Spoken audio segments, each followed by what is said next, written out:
The ডিবেটে স্বাগতম। আজকে আমরা বাংলাদেশের সংসদীয় নির্বাচনী ব্যবস্থা নিয়ে কথা বলবো। আমরা সবাই জানি আমাদের দেশে এখন যে ব্যবস্থাটা চালু আছে সেটার নাম হলো ফার্স্ট পাস দ্য পোস্ট। সহজ কথায় বললে যে কোনো একটা আসনে যে প্রার্থী সবচেয়ে বেশি ভোট পান তিনি জিতে যান, আর বাকি সব ভোট বলা যায় কার্যত নষ্ট হয়ে যায়। আর এই ব্যবস্থার কারণেই কিন্তু একটা মৌলিক প্রশ্ন বারবার সামনে চলে আসে। আমরা একটা নির্দিষ্ট নির্বাচনের ফলাফলকে কেন্দ্র করে আজ আলোচনা করব যে আনুপাতিক প্রতিনিধিত্ব বা প্রপোর্শনাল রিপ্রেজেন্টেশন মানে পিআর পদ্ধতি কি আমাদের দেশের জন্য এর চেয়ে ভালো কোনো বিকল্প হতে পারত? ঠিক তাই। আর আমাদের আজকের বিতর্কের মূল প্রশ্নটাও কিন্তু এখানেই, যে বাংলাদেশের সংসদীয় গণতন্ত্রের জন্য কোনটা বেশি জরুরি, একটা স্থিতিশীল সংখ্যাগরিষ্ঠের সরকার যা দ্রুত সিদ্ধান্ত নিতে পারে, নাকি জনগণের ভোটের একদম সঠিক পুঙ্খানুপুঙ্খ আনুপাতিক প্রতিফলন, যেখানে প্রতিটি ভোটের মূল্য থাকে। এই আলোচনায় আমি মূলত আনুপাতিক প্রতিনিধিত্ব ব্যবস্থার পক্ষেই কথা বলবো। আমার যুক্তিটা হলো এই ব্যবস্থা ভোটের প্রকৃত প্রতিফলন ঘটিয়ে গণতন্ত্রকে আরও শক্তিশালী আর জবাবদিহিমূলক করতে পারে। আর আমি তুলে ধরব যে এই আনুপাতিক প্রতিনিধিত্ব ব্যবস্থা শুনতে যতই আকর্ষণীয় লাগুক না কেন, এটা আমাদের দেশে স্থিতিশীলতার বদলে রাজনৈতিক দরকষাকষির এক নড়বড়ে আর বলা যায় অস্থিতিশীল পরিবেশ তৈরি করার ঝুঁকি রাখে। আচ্ছা, তাহলে আমি শুরু করি। দেখুন, বর্তমান ব্যবস্থার সবচেয়ে বড় যে সমস্যাটা সেটা হলো ভোটের হার আর পাওয়া আসনের মধ্যে একটা বিশাল ফারাক, মানে একটা অসামঞ্জস্য তৈরি হয়। আমরা যে নির্দিষ্ট নির্বাচনী ফলাফলটা নিয়ে কথা বলছি সেদিকে তাকালেই বিষয়টা একদম পরিষ্কার হয়ে যাবে। বিএনপি জোট 46.6% ভোট পেয়ে আসন পেয়েছে 212টা। অন্যদিকে জামায়াত জোট 43.9% ভোট পেয়ে আসন পেয়েছে মাত্র 77টা। ভাবুন একবার, ভোটের পার্থক্য মাত্র 2.7%, কিন্তু আসনের পার্থক্য হয়ে গেল 135টা। এটা তো রীতিমতো অবিশ্বাস্য। এর মানেটা কি দাঁড়াচ্ছে? দেশের 46.6% ভোটারের প্রতিনিধিরা সংসদে একচেটি একটা ক্ষমতা পেয়ে যাচ্ছে, আর বাকি 53.4% ভোটারের প্রতিনিধিরা মানে দেশের অর্ধেকেরও বেশি মানুষ একটা দুর্বল বিরোধী দলে পরিণত হচ্ছে। তাদের মতামত সংসদে কার্যত কোনো গুরুত্বই পাচ্ছে না। এটা কি গণতন্ত্রের মূল ধারণার সাথে যায়? আমার তো মনে হয় না। এখন ভাবুন, যদি আনুপাতিক প্রতিনিধিত্ব বা পিআর পদ্ধতি থাকত তাহলে কি হতো? ভোটের হার অনুযায়ী বিএনপি জোট পেত 140টা আসন, জামায়াত জোট পেত 132টা, আর অন্যান্য ছোট দলগুলো মিলে পেত বাকি 28টা আসন। এই পরিস্থিতিতে কোনো একক দল বা জোট একাই সরকার চালানোর মতো নিরঙ্কুশ ক্ষমতা পেত না। এটি সরকারকে যেমন স্বেচ্ছাচারী হওয়া থেকে আটকানো যেত, তেমনি একটা সত্যিকারের ভারসাম্যপূর্ণ সংসদও তৈরি হতো। আপনি ভোটের অঙ্কের যে অসামঞ্জস্যের কথা বলছেন সেটাকে অস্বীকার করার কোনো উপায় নেই। এটা ফার্স্ট পাস দ্য পোস্ট সিস্টেমের একটা অন্তর্নিহিত সমস্যা। কিন্তু আমি বিষয়টাকে একটু ভিন্নভাবে দেখি। আপনি পিআর সিস্টেমের যে সুন্দর ছবিটা আঁকলেন সেটার একটা উল্টো পিঠও তো আছে, এবং সেই উল্টো পিঠটা আপনার দেওয়া পরিসংখ্যানেই কিন্তু লুকিয়ে আছে। আপনার হিসাব মতেই পিআর সিস্টেমে কোনো জোটই সরকার গঠনের জন্য প্রয়োজনীয় 151টা আসন পেত না। তখন কি ঘটত? সরকার বানানোর জন্য বড় দলগুলোকে ওই যে 28 জন স্বাধীন বা ছোট দলের এমপি তাদের ওপর নির্ভর করতে হতো। আমাদের দেশের রাজনৈতিক বাস্তবতায় এর মানে হলো বড় দলগুলোকে সরকার গঠনের জন্য তাদের কাছে রীতিমতো যাকে বলে ধর্ণা ধরতে হতো। এর ফল কি হতে পারত? একটা মারাত্মক রাজনৈতিক অস্থিতিশীলতা। ওই 28 জন এমপি তাদের সমর্থনের বিনিময়ে হয়তো গুরুত্বপূর্ণ মন্ত্রণালয়ের দাবি তুলত, অথবা এমন সব সুযোগ সুবিধা চাইত যা দেশের জন্য মোটেই মঙ্গলজনক নয়। এটা একটা অস্বাস্থ্যকর রাজনৈতিক দরকষাকষির জন্ম দিত। আর শেষ পর্যন্ত আমরা পেতাম একটা দুর্বল আর নড়বড়ে জোট সরকার, যার মূল কাজ হতো দেশের জন্য বড় কোনো সিদ্ধান্ত নেওয়া নয়, বরং কেবল নিজেদের অস্তিত্ব টিকিয়ে রাখার জন্য ছোট দলগুলোর সব দাবি দাওয়া পূরণ করা। আপনি স্থিতিশীলতার যে ঝুঁকিটার কথা বলছেন সেটা খুবই গুরুত্বপূর্ণ একটা পয়েন্ট, আমি মানছি।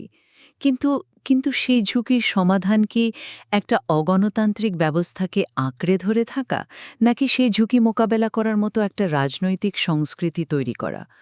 গণতন্ত্রের মূল কথাই তো হলো জনগণের মতামতের সঠিক প্রতিফলন, তাই না? যখন দেশের 53.4% ভোটারের মতামত সংসদে কার্যত অপ্রাসঙ্গিক হয়ে পড়ে, তখন যে স্থিতিশীলতার কথা আপনি বলছেন, সেই স্থিতিশীলতা আসলে কাদের প্রতিনিধিত্ব করে? সেটা তো গণতন্ত্রের চেতনাকেই প্রশ্নবিদ্ধ করে। পিআর ব্যবস্থা ঠিক এই জায়গাতেই একটা সমাধান দেয়। এই ব্যবস্থায় দলগুলো আগে থেকেই জানে যে সংসদে নিজেদের ইচ্ছামতো সবকিছু করার সুযোগ নেই। তাই তারা স্বাভাবিকভাবেই অনেক বেশি সংযত হতে বাধ্য হয়। এটা একটা দাঁড়িপাল্লার মতো কাজ করে, যেখানে ক্ষমতা কোনো একদিকে অতিরিক্ত ঝুঁকি পড়তে পারে না।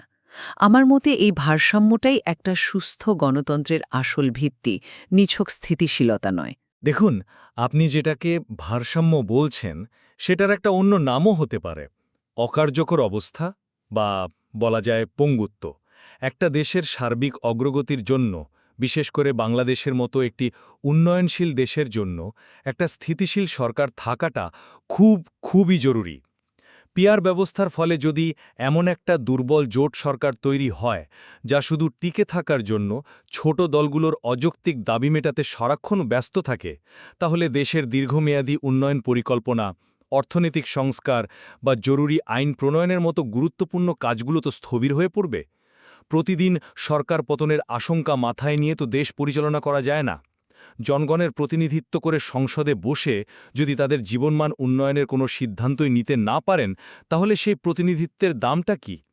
তাই আমি মনে করি স্থিতিশীলতা ছাড়া নিঃস্ব প্রতিনিধিত্ব একটা অর্থহীন বিলাসিতা হয়ে দাঁড়ায়। প্রতিনিধিত্ব তখনই কার্যকর হয় যখন একটা সরকার স্থিতিশীল থেকে জনগণের জন্য কাজ করার সুযোগ পায়।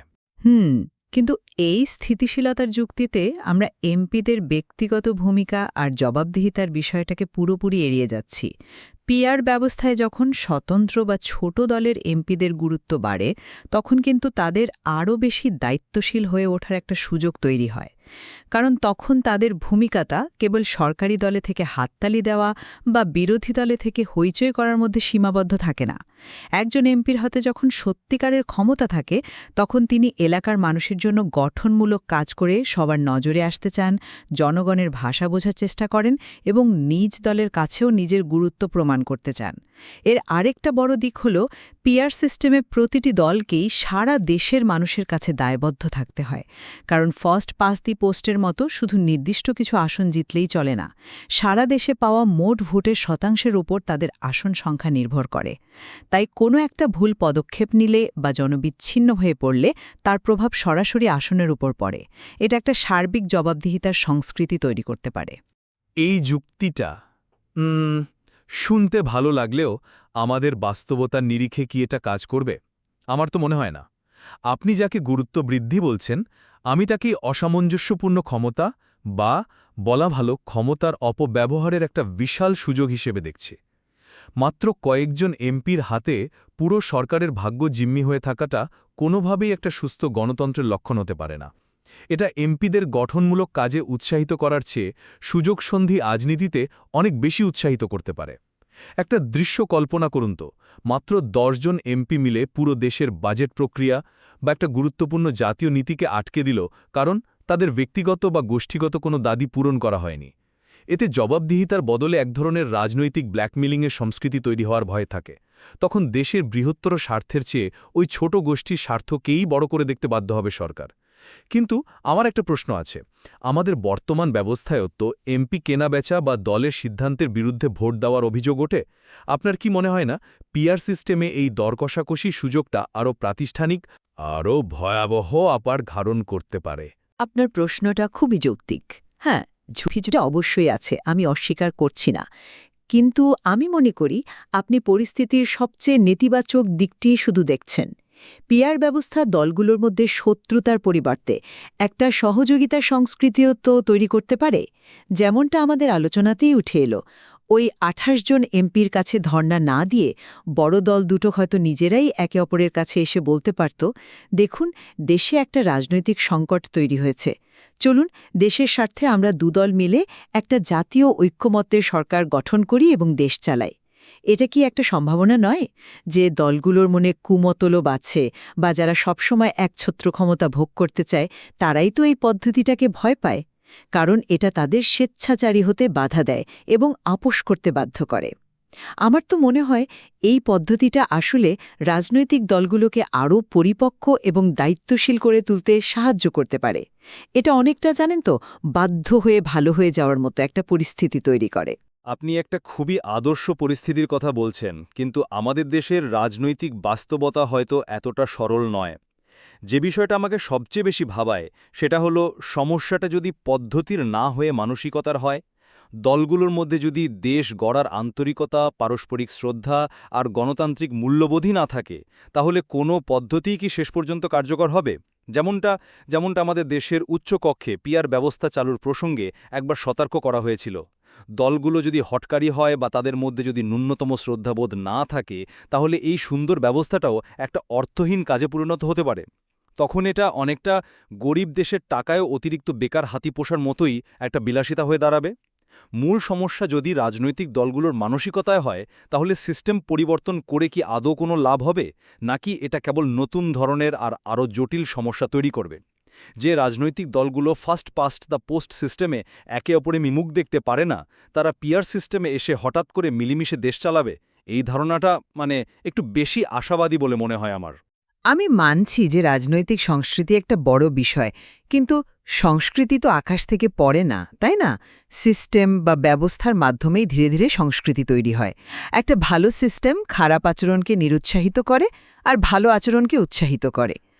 আজকের আলোচনার পরেও আমি দৃঢ়ভাবে বিশ্বাস করি যে একটা সুস্থ ও কার্যকর গণতন্ত্রের জন্য জনগণের ভোটের আনুপাতিক প্রতিফলন অপরিহার্য। পিআর ব্যবস্থার কিছু চ্যালেঞ্জ অবশ্যই আছে, যা আপনি খুব সুন্দরভাবে তুলে ধরেছেন, কিন্তু আমার মতে বর্তমান ব্যবস্থার যে মারাত্মক অসামঞ্জস্য, যেখানে ভোটের সামান্য ব্যবধানে আসনের বিশাল পার্থক্য তৈরি হয় এবং দেশের অর্ধেকের বেশি মানুষের মতামত পুরোপুরি উপেক্ষিত হয়, সেই সমস্যার সমাধান করাটা আরও অনেক বেশি জরুরি। পিআর ব্যবস্থা হয়তো রাতারাতি সব সমস্যা সমাধান করবে না, কিন্তু দীর্ঘমেয়াদে এটি একটি ন্যায্য এবং উন্নত রাজনৈতিক সংস্কৃতি তৈরির দিকে দেশকে এগিয়ে নিয়ে যেতে পারে, যা গণতন্ত্রকে শেষ পর্যন্ত আরও শক্তিশালী করবে। আমাদের এই আলোচনা থেকে একটা বিষয় খুব পরিষ্কার: কোনো ব্যবস্থাই নিখুঁত নয়। প্রত্যেকটিরই শক্তিশালী এবং দুর্বল দিক রয়েছে। আমি মনে করি আনুপাতিক প্রতিনিধিত্ব ব্যবস্থা যে রাজনৈতিক অস্থিতিশীলতার ঝুঁকি তৈরি করে, তা বাংলাদেশের মতো একটি দেশের জন্য একটা বিরাট চ্যালেঞ্জ হতে পারে। প্রতিনিধিত্বের আদর্শকে আমি সম্মান করি, কিন্তু এর পাশাপাশি আমি এটাও বলবো যে একটি শক্তিশালী ও কার্যকর সরকার নিশ্চিত করাও সমানভাবে জরুরি, যা স্থিতিশীলতার সাথে দেশের অগ্রযাত্রাকে এগিয়ে নিয়ে যেতে পারে। দিনের শেষে প্রতিনিধিত্ব এবং স্থিতিশীলতা, এই দুটোর মধ্যে একটা সঠিক ভারসাম্য খুঁজে বের করাই কিন্তু আসল চ্যালেঞ্জ। নিঃসন্দেহে। আর এই ভারসাম্যটা ঠিক কোথায় হবে তা নিয়ে বিতর্ক চলতেই থাকবে, এর কোনো সহজ উত্তর নেই। ঠিক তাই। তাহলে আসল প্রশ্নটা হয়তো ফার্স্ট পাস্ট দ্য পোস্ট বনাম পিআর নয়। আসল প্রশ্নটা হলো, একটি দেশ হিসেবে আমরা কোন ঝুঁকিটা নিতে প্রস্তুত? আমরা কি অগ্রগতির জন্য প্রয়োজনীয় স্থিতিশীলতা অর্জনের লক্ষ্যে আমাদের সমাজের বিভক্তির নিখুঁত প্রতিফলনকে কিছুটা বিসর্জন দেব, নাকি আমরা নিখুঁত প্রতিনিধিত্বের সম্ভাব্য বিশৃঙ্খলা আর দর কষাকষিকে আলিঙ্গন করব, এই আশায় যে এটি দীর্ঘমেয়াদে একটি আরও পরিপক্ক এবং সহযোগিতামূলক রাজনৈতিক সংস্কৃতি তৈরিতে বাধ্য করবে? এই উপাদানের গভীরে আরও অনেক কিছু ভাবার এবং অন্বেষণ করার সুযোগ রয়ে গেল।